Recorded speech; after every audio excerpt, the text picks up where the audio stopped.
Jimmy pulled out from the wall a suitcase. Jimmy দেওয়াল থেকে টেনে বার করে আনলো একটি suitcase. It contained the tools of his profession. এর ভিতরে ছিল তার পেশায় ব্যবহৃত যন্ত্রপাতিগুলো। There were drills, punches, braces, clamps, and so on and so forth. সেখানে ছিল ড্রিল, পাঞ্চ, ব্রেস, ক্লাম্পস ও এই ধরনের সব যন্ত্রপাতি। Some of them he cleverly made himself. এদের কয়েকটা সে নিজেই নিপুণভাবে বানিয়েছিল। Jimmy was extremely proud of his pet possession. Jimmy তার প্রিয় সম্পদগুলির সম্পর্কে অত্যন্ত গর্বিত ছিল। Jimmy came downstairs with the suitcase in hand. Jimmy হাতে সুটকেসটা নিয়ে নিচের তলায় নামলো। He told Mike Dolan that he was going to represent a company. সে মাইক দোলানকে বলল যে সে একটা কোম্পানির প্রতিনিধিত্ব করতে যাচ্ছে। The fake company and Jimmy's new role led Dolan to extreme delight. মিথ্যা কোম্পানি ও জিমির নতুন ভূমিকা দেখে ডোলান খুব আনন্দ পেল। Anyway, 3 burglaries took place in quick succession shortly after the release of Jimmy Valentine, first in Richmond, next in Logansport, and lastly in Jefferson City. যাই হোক, Jimmy ভ্যালেন্টাইনের মুক্তি পাওয়ার অল্প কিছুদিন পর তিনটে চুরির ঘটনা পর ঘটে গেল।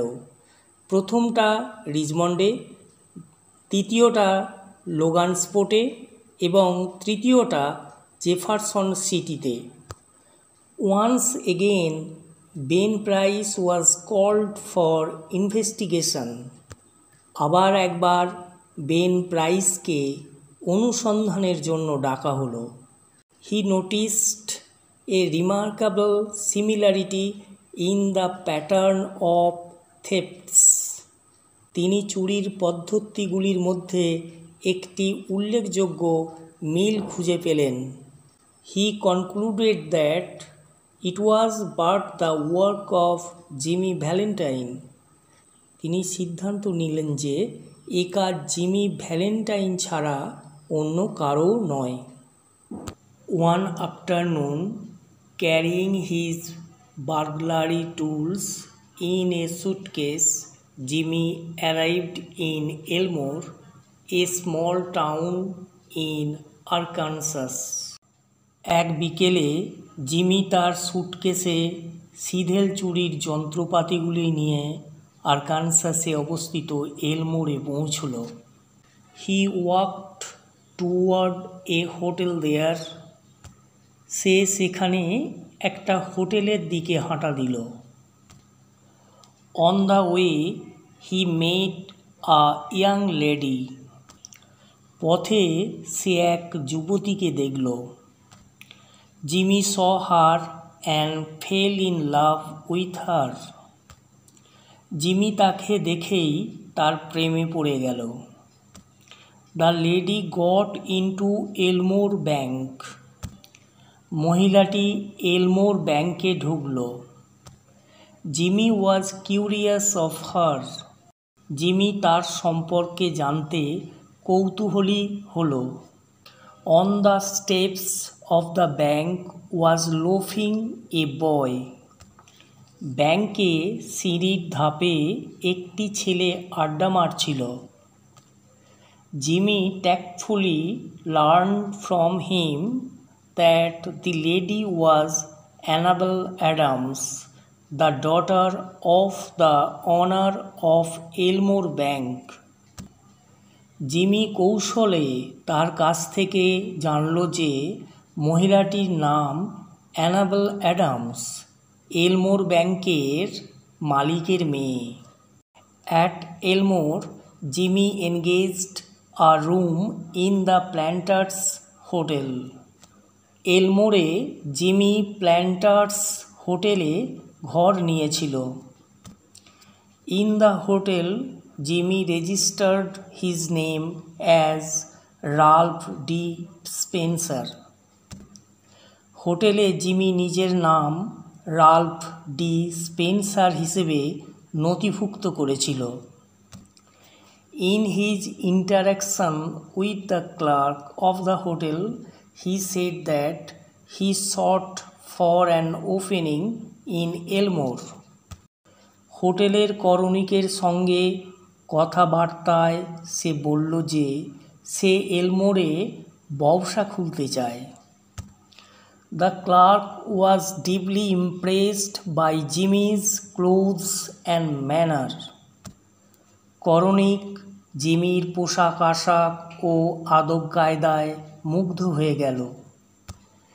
He readily suggested to him that he might start a shoe business which would bring him good luck. সে তৎক্ষণাৎ তাকে পরামর্শ দিল যে সে জুতোর ব্যবসা শুরু করতে পারে, যেটা তার ভাগ্য ফিরিয়ে দেবে।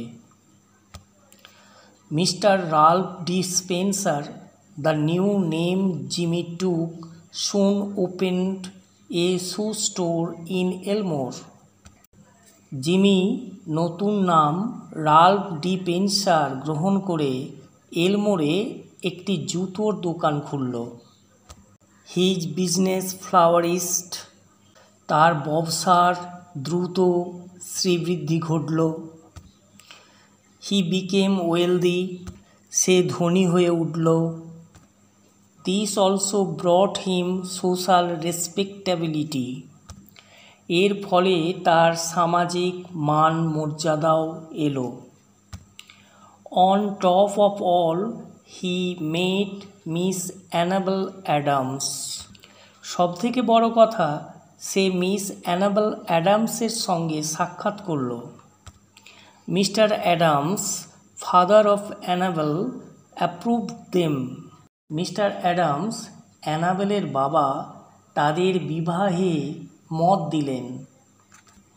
দে were engaged to be married, তাদের বাগদানের সিদ্ধান্ত হলো।